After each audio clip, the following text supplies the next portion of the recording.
mag-arrange tayo ngayon ng ating fruit basket. Ayan.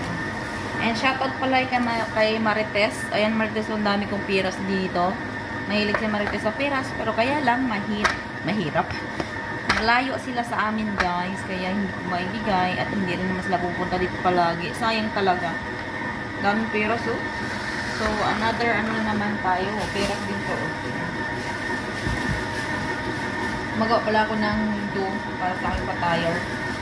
Marami ring extra na fruits. Malapit lang sana kayo dito sa bahay. Hindi, mayroon din kayong apple, mayroon kayong piras, mayroon kayong orange. Kaso, malayo kayo, guys. Sayang. Diba? Ito naman lang.